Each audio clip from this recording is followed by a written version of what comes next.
বন্ধুরা, আপনি কি সাপের খোলস দেখেছেন? আপনি কি জানেন সাপের খোলস কি, আর এটি কোথায় পাওয়া যায়, এবং একটি সাপের খোলস কি অলৌকিক কাজ করতে পারে? যদি না জানেন তাহলে কি আপনি অলৌকিক ঘটনা দেখতে চান এবং খুব অল্প পরিশ্রমে আপনার ঘরকে সম্পদের ভাণ্ডারে ভরিয়ে দিতে চান?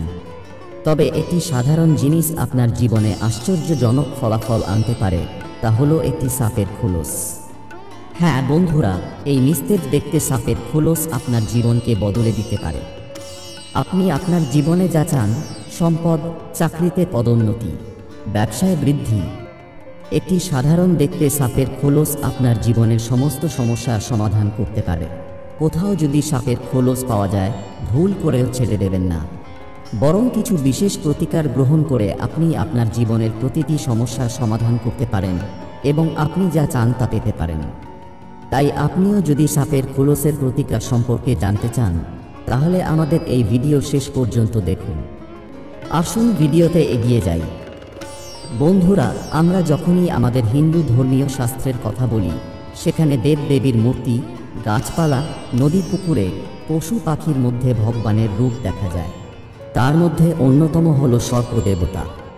হিন্দু ধর্মে একদিকে নাগ দেবতা মহাদেবের গলায় থাকা বাসুকীনাগ, অন্যদিকে ক্ষীরসাগরে শয্যায় শুয়ে থাকা ভগবান বিষ্ণুর সাহায্যকারী শেষনাগ। আবার কেউ কেউ নাগ দেবতাকে তাদের পূর্বপুরুষ বলে মনে করেন। এমন অবস্থায় এই সাপের খোলস কি, এটা জানা আপনার জন্য সমান গুরুত্বপূর্ণ হয়ে ওঠে। আসলে কিছুদিন পর পর সাপ তার শরীর থেকে পুরানো চামড়া তুলে দিয়ে নতুন চামড়া পরে। এতে করে সাপের শরীরে শুধু নতুন প্রাণশক্তি আসে না, সাপ তার আয়ু বাড়ায়। এমন পরিস্থিতিতে সহজভাবে বলতে গেলে, সাপের খোলস আসলে সাপের পুরানো এবং মৃত চামড়া।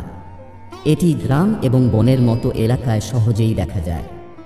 তাই গুরুজি বলেছেন যে আপনি যদি কোথাও সাপের খোলস পান, তবে ভুল করেও এটিকে ছেড়ে দেবেন না, কারণ এটির মাধ্যমে আপনি আপনার সমস্ত ইচ্ছা পূরণ করতে পারেন।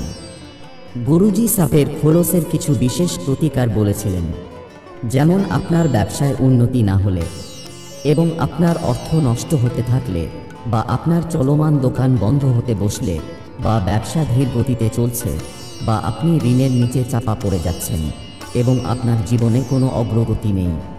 এমন পরিস্থিতিতে আপনি যদি কোথাও সাপের খোলস পান, তাহলে নিয়ে আসুন এবং প্রথমে গঙ্গাজল দিয়ে শুদ্ধ করুন। তারপর মহাদেবের মন্দিরে নিয়ে যান।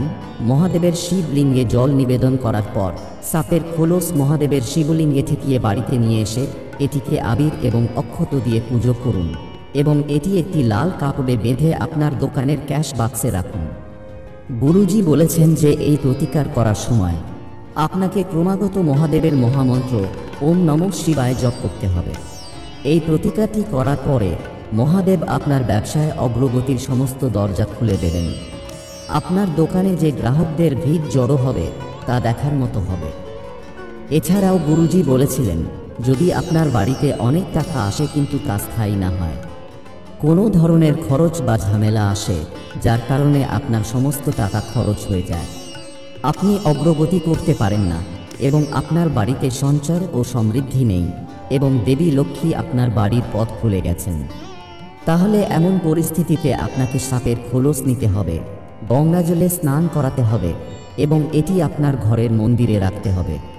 তারপর একটি লাল কাপড় নিয়ে তাতে সাপের খোলস, 2টি লবঙ্গ ও একটি এলাচ রাখতে হবে। তারপর ধূপ প্রদীপ জ্বালিয়ে অক্ষত ও চন্দন দিয়ে পূজা করতে হবে। এরপর এই লাল কাপড় বান্ডিল বেঁধে এটি আপনার সিন্দুকে রাখুন এবং সিন্দুকের বাইরে চন্দন দিয়ে একটি স্বস্তিক তৈরি করুন এবং মহাদেবের ধ্যান করুন। এরপরে শুধু অর্থের বন্যা হবে এবং আপনার সিন্দুকে সেই টাকাও টিকে থাকবে, কারণ স্বয়ং সাপের দেবতা যখন আপনাকে রক্ষা করছেন, তখন আপনার সিন্দুকে থাকা টাকা কোথায় যাবে কিভাবে? তবে আপনার বাড়িতে সিন্দুক না থাকলে আলমারিতে এই প্রতিকার করতে পারেন। এর সাথে গুরুজি আরও বলেন, আপনার বাড়িতে যদি এমন কোনো ছাত্রছাত্রী থাকে যারা সরকারি চাকরির জন্য প্রস্তুতি নিচ্ছে, তারা সফলতা পাচ্ছে না, ছেলেমেয়েদের পড়ালেখা ভালো লাগে না, বাচ্চাদের আত্মনিয়ন্ত্রণ থাকে না, বা চাকরিতে অগ্রগতি পাচ্ছে না, কঠোর পরিশ্রম করেও সফল হতে পারছে না, বারবার হতাশার সম্মুখীন হচ্ছে এবং আপ্রাণ চেষ্টা করেও সফলতা পাচ্ছে না, তাহলে আপনি কোথাও সাপের খোলস পেলে তা নিজের ঘরে নিয়ে আসুন। ঘরে নিয়ে এসে শুদ্ধ করুন, পূজা করুন এবং ধূপ জ্বালিয়ে মহাদেবকে নিমন্ত্রণ করুন এবং মহাদেবের মহামন্ত্র ওম নমঃ শিবায় জপ করুন এবং তারপরে এটি একটি রূপার তাবিজে ভরে যে ব্যক্তি পরীক্ষায় সাফল্য পাচ্ছেন না তার গলায় পরান। এই প্রতিকারের পরে তিনি সাফল্য পাবেন এবং সরকারি চাকরির ইচ্ছাও পূরণ হবে। বন্ধুরা, গুরুজি বলেছেন যে সাপের খোলস পাওয়া আমাদের জন্য অত্যন্ত শুভ বলে মনে করা হয়। সাপের খোলস পাওয়ার পর আপনি সাপের খোলস একটি ভালো ফ্রেমে রেখে আপনার বাড়ির দেওয়ালে ঝুলিয়ে রাখতে পারেন। এটি বাস্তু উন্নতিতে সাহায্য করবে, ঘরের দোষ ত্রুটি দূর হবে, নেতিবাচক শক্তিও ঘর থেকে দূরে থাকবে। তাছাড়া যদি আপনার ইচ্ছা পূরণ না হয় তবে সাপের খোলস আপনার ইচ্ছা পূরণের জন্য খুবই উপকারী প্রমাণিত হয়। আপনার ইচ্ছা পূরণের জন্য সাপের খোলসের মালা তৈরি করুন এবং শ্রাবণ মাসে এটি ভগবান শিবকে অর্পণ করুন। এতে ভগবান শিব খুশি হবেন এবং আপনার ইচ্ছা শীঘ্রই পূরণ করবেন। এর সাথেই গুরুজি বলেছেন যে আপনি অর্থের অভাব বা আর্থিক সংকটে ভুগলে সাপের খোলস আপনার অনেক উপকার করতে পারে। এর জন্য আপনাকে বৃহস্পতিবার একটি কলা গাছে সাপের খোলস বেঁধে দিতে হবে।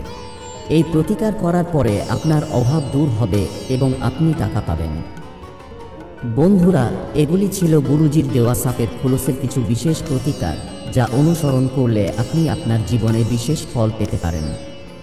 ভিডিওটি ভালো লাগলে চ্যানেলটি সাবস্ক্রাইব করুন, ভিডিওটি লাইক করুন এবং কমেন্ট বক্সে জয় শ্রীরাম এবং যতটা সম্ভব শেয়ার করে অন্যদের কাছেও পৌঁছে দিন।